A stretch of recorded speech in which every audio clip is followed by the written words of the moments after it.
अस्सलाम वालेकुम रहमतुल्लाह। आज की वीडियो तो उसने मुझे भी हैरान कर दिया है कि भी ये पाकिस्तान के अंदर एक कौन सा कानून बन चुका है। यूनिसेफ की तरफ से पाकिस्तान के अंदर अब माएँ औरतें जो ख़वातीन हैं ये अपना दूध बेचने पे मजबूर हो जाएंगी।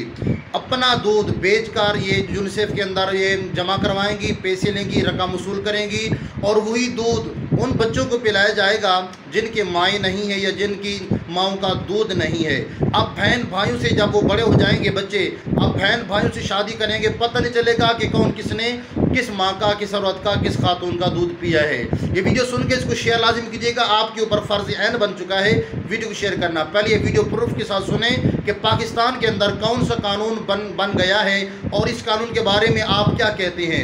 इस वीडियो को मुकम्मल सुनिएगा।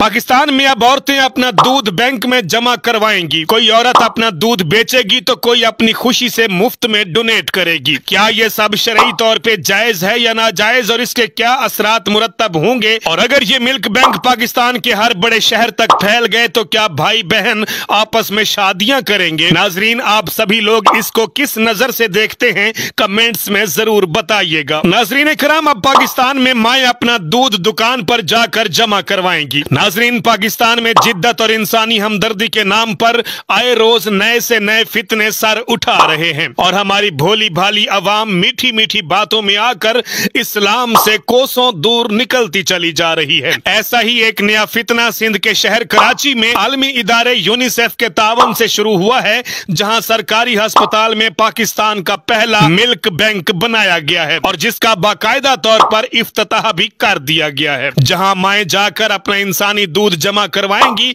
और फिर वो दूध अस्पताल में मौजूद ऐसे बच्चों को पिलाया जाएगा जिनकी माएँ किसी वजह से उन्हें अपना दूध नहीं पिला सकती। इस पहले ह्यूमन मिल्क बैंक का इफ्तिताह 8 जून को सिंध की वजीर सेहत ने किया। अब कोई नहीं पहचान सकेगा कि किस औरत का दूध किस बच्चे ने पिया है। इसी तरह रजाई बहन भाई का इस्लामी तस्वुर भी खत्म होने जा रहा है। बड़े होने के बाद किसी को नहीं मालूम होगा कि कौन किसका रजाई बहन भाई है और ये बच्चे आपस में शादियां भी करेंगे। और नाजरीन, हकीकत में अगर ऐसा हुआ तो फिर गौर कीजिए कि जब शहर में 50,000 औरतों के दूध बिकने लगेंगे और 50,000 बच्चे वो दूध पीकर जवान होंगे और इनमें से कुछ आपस में शादियां करेंगे जबकि वो रजाई बहन भाई होंगे, तो फिर इस हराम शादी का गुनाह किसके सर जाएगा? मुफ्ती तकी उस्मानी ने भी फतवा दिया है कि यह इकदाम गैर शरई है। नाजरीन, अगर हमने आज इस फितने को ना रोका तो यह सिलसिला कराची तक नहीं रुकेगा बल्कि पूरे पाकिस्तान में फैलेगा। इस वीडियो को ज्यादा से ज्यादा शेयर करें